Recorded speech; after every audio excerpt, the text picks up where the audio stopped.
जी हाँ, ग्राम पंचायत राज भलुआ बुजुर्ग से श्री सुधीर पांडे जी मुखिया पद के प्रत्याशी बानी और यहाँ के अपन भारी से भारी वोट देकर विजयी बनावे के बाद और इन्हें के मुखिया बनावे के बाद।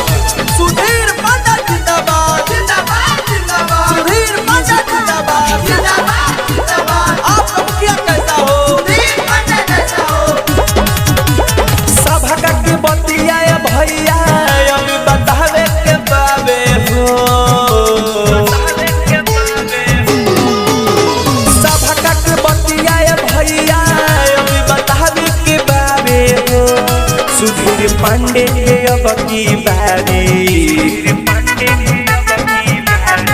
सुधीर पांडे के अब की बारी मुखिया बनावे के बारे हो। काठ गाड़ी पर अब की बारी बटन दबावे के बारे हो। सुधीर पांडे जिंदाबाद जिंदाबाद जिंदाबाद, सुधीर पांडे जिंदाबाद जिंदाबाद जिंदाबाद। आपका मुखिया कैसा हो? सुधीर पांडे कैसा हो? आपका मुखिया कैसा हो? सुधीर पांडे कैसा हो? सब लोग मिल के करिलो सपोर्ट हो, झांसा में नया के दिह तो सारा के वोट हो।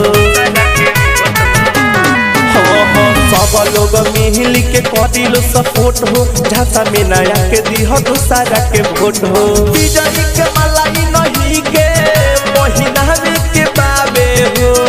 सुधीर पांडे के अब की बारी,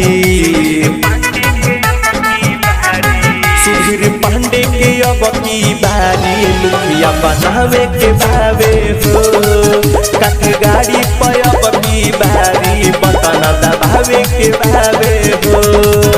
सुधीर पांडे जिंदाबाद जिंदाबाद जिंदाबाद, सुधीर पांडे जिंदाबाद जिंदाबाद जिंदाबाद। आपका मुखिया कैसा हो? सुधीर पांडे कैसा हो?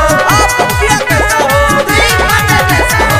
भलुआ पंचायत के हुए चहेता बर नहीं बुझ हुए अपन बेटा। भलुआ पंचायत के हुए चहेता बर नहीं बुझ हुए अपन बेटा। सच्चाई मंदार मुखिया लियावे के बारे हो। सुधीर पांडे के अब की बारी, सुधीर पांडे के अब की बारी मुखिया बनावे के बारे हो। काठ गाड़ी पर अब की बारी बटन दबावे के बारे हो। Recording by RRT Digital Recording Studio, Chhadadanu।